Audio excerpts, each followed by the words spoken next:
Hello everyone. आज के इस लेक्चर में हम डिस्कस करने वाले हैं limit test. Okay, last lecture में हमने इम्प्योरिटीज़ के बारे में पढ़ा। ठीक है, तो उसमें हमने एक आइडिया लिया था कि इन्हीं इम्प्योरिटीज़ की हमें लिमिट को टेस्ट करना है बेसिकली।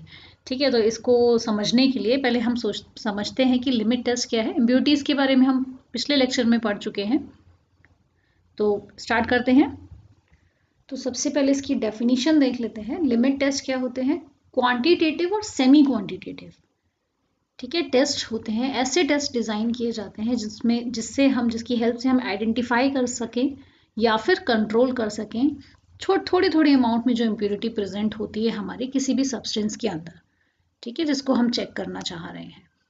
तो बेसिकली हमें यहाँ से क्लियर हो जा रहा है, लिमिट टेस्ट हम उन्हीं इम्प्योरिटीज़ के लिए कर रहे हैं जो कि बहुत ही कम अमाउंट में प्रेजेंट है, बहुत ही थोड़ी सी अमाउंट में प्रेजेंट है, और इनको क्वांटिटेटिव और सेमी क्वांटिटेटिव टेस्ट की कैटेगरी में रखा जाता है।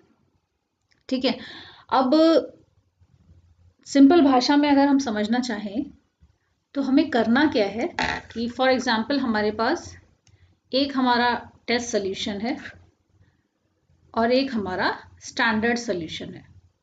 ठीक है, और ये हमने ले लिया है नेस्लर सिलेंडर। ठीक है, नेस्लर सिलेंडर एक आपका ग्लासवेयर है, स्टैंडर्डाइज्ड ग्लासवेयर है, उसको लिमिट टेस्ट को करने के लिए यूज़ किया जाता है। तो ये बात हमें ध्यान में रखनी है, नेस्लर सिलेंडर का नाम। ओके, तो करना क्या है, यहाँ मैंने बोला एक होता है आपका टेस्ट, एक होता है आपका स्टैंडर्ड। अब ये जो हमने दो, एक बोला स्टैंडर्ड और एक बोला टेस्ट। ठीक है, तो यानी कि इसके अंदर जो इम्प्योरिटी का अमाउंट होगा वो लिमिट में होगा। मतलब कि स्टैंडर्ड हमने उतनी ही अमाउंट का बनाया है जितना अमाउंट परमिसिबल है। ठीक है, यानी कि अगर कोई सोल्यूशन है और उसमें कोई सा भी फॉर एग्जांपल किसी भी सोल्यूशन की हम बात करें, एग्जांपल लेते हैं क्लोराइड का, तो उसमें क्लोराइड में हम कहते हैं कि हमारा जो स्टैंडर्ड होगा उसका हम 10 ml ले रहे हैं, 10 ml ऑफ क्लोराइड के स्टैंडर्ड सोल्यूशन का ले रहे हैं जो कि 25 ppm है। इसका मतलब हमने स्टैंडर्ड ये लिया है, यानी कि ये क्लोराइड जो इम्प्योरिटी है उसकी परमिसिबल लिमिट हमारे पास ये है। इस लिमिट से अगर ज़्यादा होगा टेस्ट में तो हमारा लिमिट टेस्ट फेल हो जाएगा, और इससे अगर कम होगा तो हमारा लिमिट टेस्ट पास हो जाएगा, बराबर होगा तो भी पास हो जाएगा।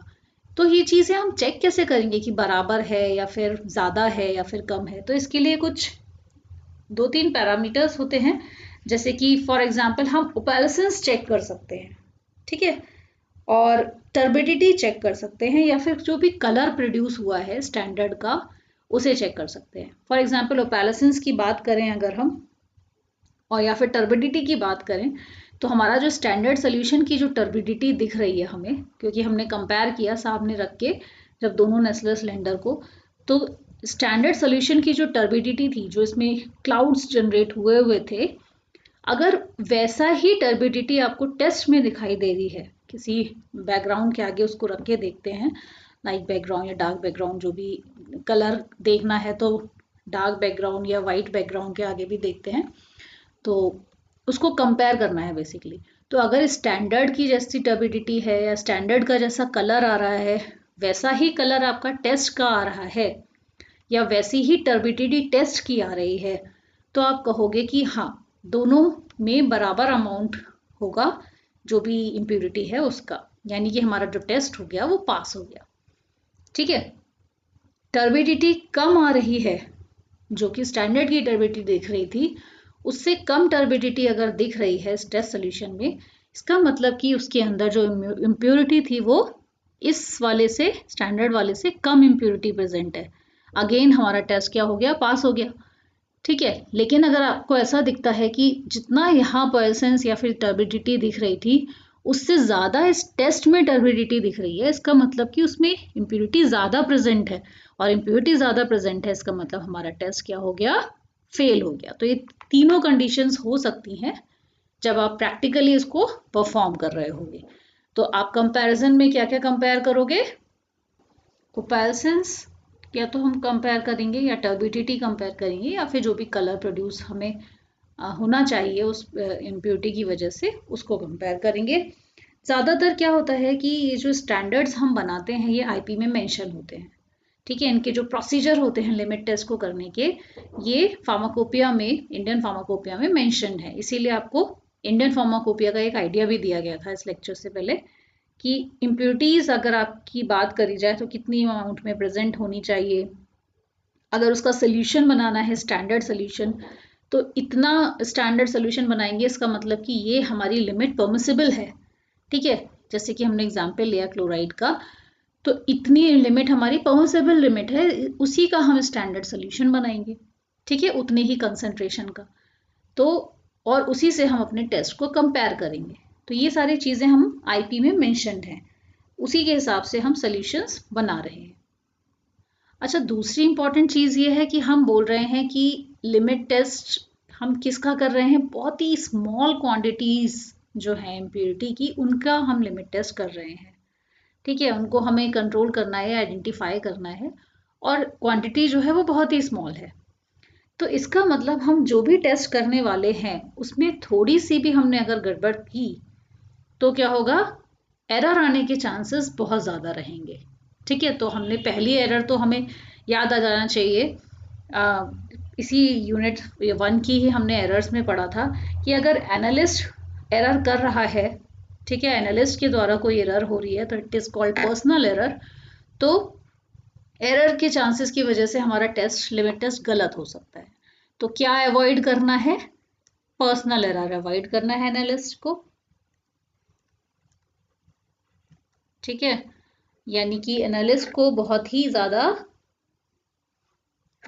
अवेयर रहना है कि उसके जो भी हमने सॉल्यूशंस बनाने हैं, रिएजेंट्स यूज़ कर रहे हैं, वो इन इम्प्योरिटीज से फ्री हों, ठीक है। जैसे अब हम आयरन का टेस्ट करेंगे, लिमिट टेस्ट करेंगे, तो पता चला हमारे किसी रिएजेंट में ही आयरन, आपने स्पैचुला लिया और स्पैचुला को आपने सैंपल भी उसी स्पैचुला से वेइंग कर लिया, और कोई रिएजेंट बनाना है और वो भी विदाउट उसको वॉश किए आपने उससे सैंपल भी ले लिया और रिएजेंट भी ले लिया, तो क्या होगा? पर्सनल एरर है ये तो आपकी। अब आपके सैंपल में ज़्यादा इम्प्योरिटी, या फिर आपका जो रिएजेंट है उसी में आपकी इम्प्योरिटी चली गई, ठीक है, आयरन की।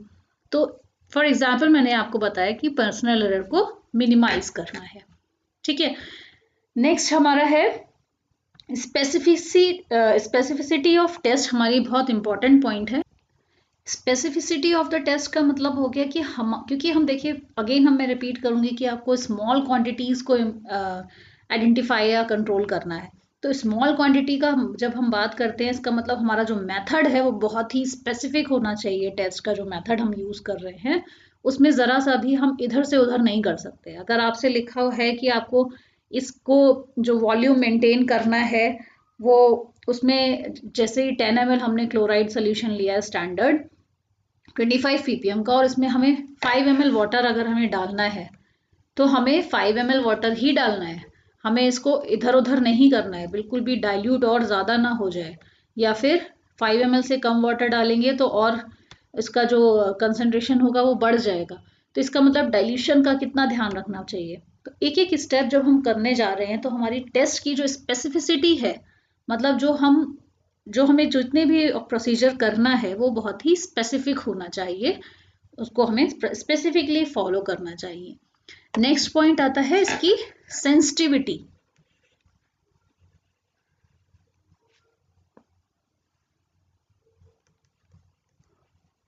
सेंसिटिविटी का मतलब क्या हुआ? किसी टेस्ट की सेंसिटिविटी, कि आपने जो टेस्ट किया है जिस चीज़ के लिए, जैसे कि आप क्लोराइड का टेस्ट करने जा रहे हो तो आपको उससे क्लोराइड के बारे में ही पता चल जाएगा, ठीक है। तो उस टेस्ट की जो सेंसिटिविटी है, यानी आप किसी भी सैंपल को ले आओ और उसे टेस्ट कर दो और वो क्लोराइड का टेस्ट आपको करके पता चल जाएगा कि उसमें क्लोराइड प्रेजेंट है या नहीं प्रेजेंट है, और अगर प्रेजेंट है तो लिमिट में प्रेजेंट है या नहीं है, लिमिट मतलब टेस्ट पास हुआ या टेस्ट फेल हुआ।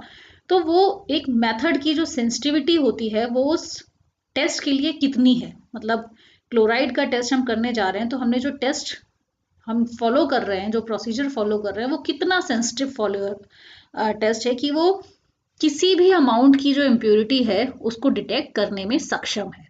मतलब कि अगर फॉर एग्जांपल एक आपने सैंपल लिया जिसमें अच्छा खासा क्लोराइड प्रेजेंट था, ठीक है, कोई भी मेथड आपने लिया और उसको चेक कर लिया, लेकिन उस मेथड की अगर सेंसिटिविटी अच्छी है तो कम से कम अमाउंट की इम्प्योरिटीज को भी वो डिटेक्ट करने के लिए काबिल होगा, ठीक है। तो इसका मतलब हमारा जो मेथड है बड़ा सेंसिटिव है कि थोड़ी सी भी इम्प्योरिटी अगर किसी सैंपल में प्रेजेंट है, किसी टेस्ट में अगर प्रेजेंट है, तो उसे डिटेक्ट वो कर पा रहा है, इसका मतलब वो बहुत सेंसिटिव मेथड है, ठीक है। तो ये कुछ पॉइंट्स हैं जो कि रिक्वायर्ड हैं एरर्स को मिनिमाइज करने के लिए और अच्छे टेस्ट को परफॉर्म करने के लिए, तो ये इसको मेंशन ज़रूर करेंगे।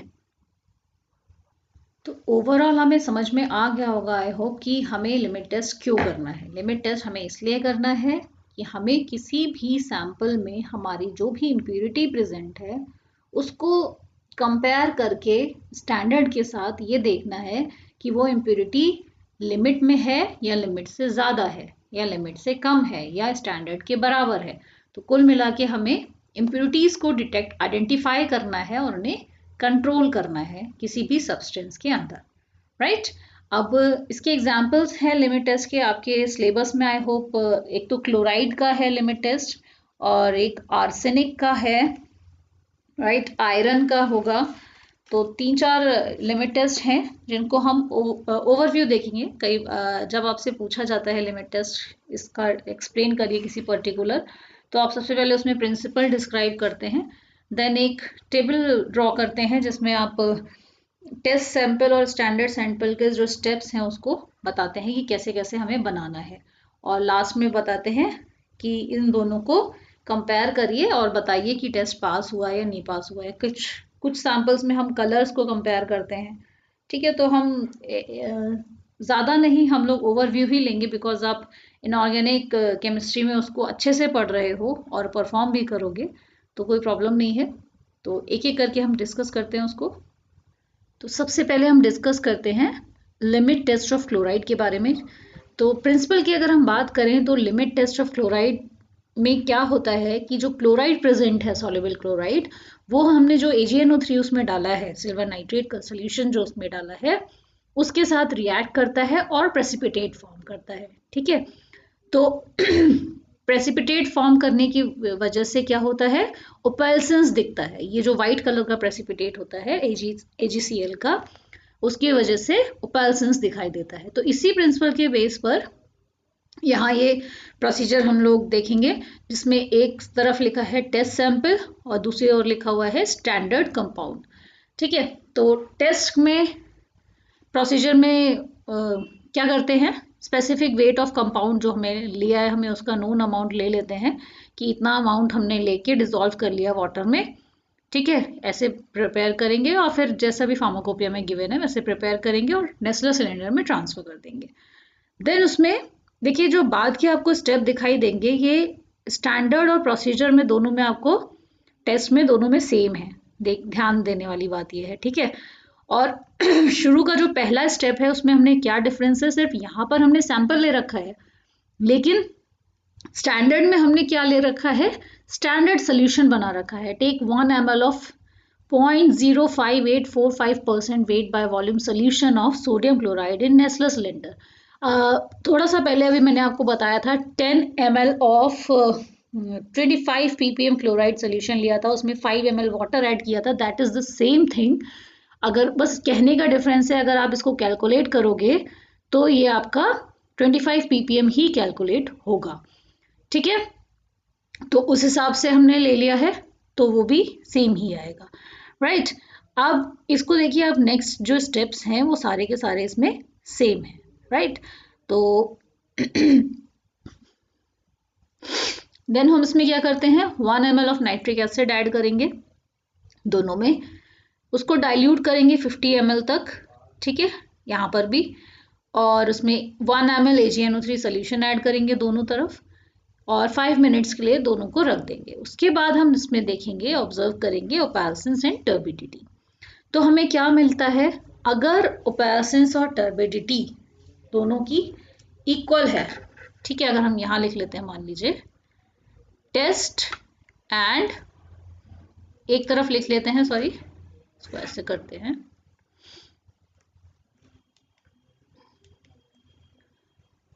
टेस्ट इक्वल्स टू स्टैंडर्ड अगर आता है, ठीक है, टेस्ट अगर स्टैंडर्ड के बराबर ओपेसेंस आता है तो लिमिट टेस्ट पास है, ठीक है। टेस्ट में की जो ओपेसेंस है, टेस्ट की ओपेसेंस स्टैंडर्ड से ज्यादा है तो लिमिट टेस्ट क्या हो जाएगा, फेल हो जाएगा। टेस्ट की ओपेसेंस स्टैंडर्ड से कम है, अगेन लिमिट टेस्ट पास, ठीक है।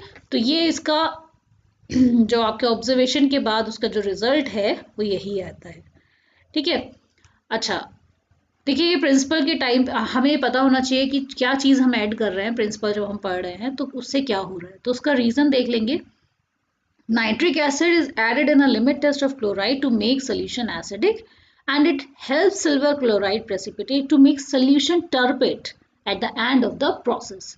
मतलब कि यहाँ पर HNO3 हम इसीलिए डाल रहे हैं कि जितना भी प्रेसिपिटेट है उसकी वजह से क्या हो जाए, टर्बिडिटी दिखाई दे सोल्यूशन के अंदर, ठीक है, ओपेसेंस दिखाई दे सोल्यूशन के अंदर, ठीक है, जिससे कि वो सब में डिसॉल्व होके ओपेसेंस जब दिखेगा, क्लाउड्स दिखेंगे आपको, तभी आपको कंपैरिजन करना आसान होगा, राइट।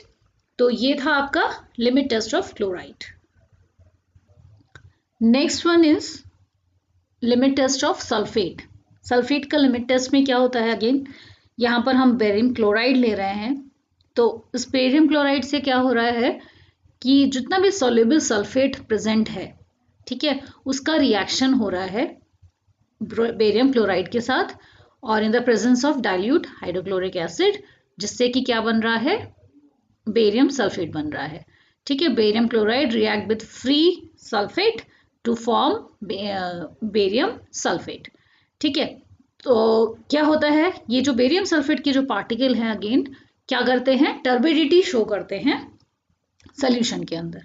इसमें भी एक इसके बाद टेबल बना देते हैं और एक तरफ हम टेस्ट सैंपल बना रहे हैं, एक तरफ हम स्टैंडर्ड सोल्यूशन बना रहे हैं, ठीक है। तो स्टैंडर्ड सोल्यूशन का प्रोसीजर IP से लिया गया है, preparation of barium sulphate solution, उसका 1 ml ले लिया है पोटेशियम सल्फेट सोल्यूशन इसका इन नेस्लर सिलेंडर, राइट।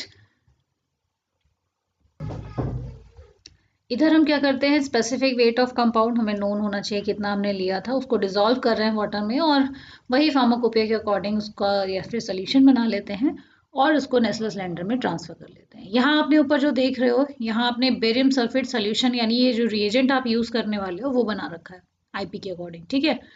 तो बाद के स्टेप्स दोनों में सेम है। यहाँ हमने 2 ml of dilute HCl add किया है दोनों नेस्लर सिलेंडर्स में, फिर उसके बाद उसको डाइल्यूट कर लिया 45 ml यहाँ पर भी, फिर उसमें ऐड करा है बेरियम सल्फेट रिएजेंट जो हमने बना रखा है IP के अकॉर्डिंग, देन अगेन उसको कीप असाइड फॉर 5 मिनट्स। उसके बाद हम उसमें ऑब्जर्व करते हैं टर्बिडिटी, और जैसा हमने क्लोराइड में भी कंपेयर किया था उसी हिसाब से कंपेयर करेंगे। टर्बिडिटी अगर इक्वल आ रही है तो पास लिमिट टेस्ट, टर्बिडिटी अगर ज़्यादा है टेस्ट की, ठीक है, स्टैंडर्ड से, तो आपका लिमिट टेस्ट फेल है, और टर्बिडिटी अगर कम आ रही है स्टैंडर्ड से तो और अच्छी बात है, आपका लिमिट टेस्ट पास है, ठीक है। Barium sulphate reagent contains barium chloride, sulfate free alcohol and small amount of potassium sulfate। यहाँ पर ये लिखा हुआ है इस reagent के अंदर ये होता है, ठीक है। अच्छा, रीजंस की अगर हम बात करें तो हाइड्रोक्लोरिक एसिड, अगेन हम सॉल्यूशन को एसिडिक बना रहे हैं, पोटेशियम सल्फेट हम इसलिए ऐड कर रहे हैं कि हम सेंसिटिविटी जो हमने बात करी थी, डिस्कस किया था, सेंसिटिविटी हमें बढ़ानी है, तो सेंसिटिविटी को हम बढ़ा रहे हैं उसको आयनिक कंसंट्रेशन देकर, ठीक है, रिएजेंट को। अल्कोहल हम डाल रहे हैं जिससे कि हम सुपर सैचुरेशन को रोक सकें, ये जो बेरियम सल्फेट है वो डिसॉल्व ना हो जाए, राइट, जो हमारा फॉर्म हुआ है। ठीक है। एक इंपॉर्टेंट चीज और है, बच्चे कई बार इस चीज से कंफ्यूज हो जाते हैं। बेरियम सल्फेट रिएजेंट लिखा हुआ है यहाँ पर, और हम देख रहे हैं कि प्रिंसिपल में हमने देखा था कि बेरियम सल्फेट ही फॉर्म हो रहा है। तो आप देखोगे कि बेरियम सल्फेट जो रिएजेंट है उसमें क्या प्रेजेंट है, बेरियम क्लोराइड प्रेजेंट है।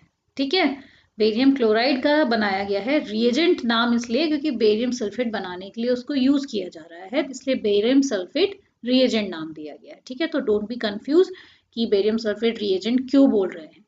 ठीक है, next one is to perform limit test of iron, हमारा एम है।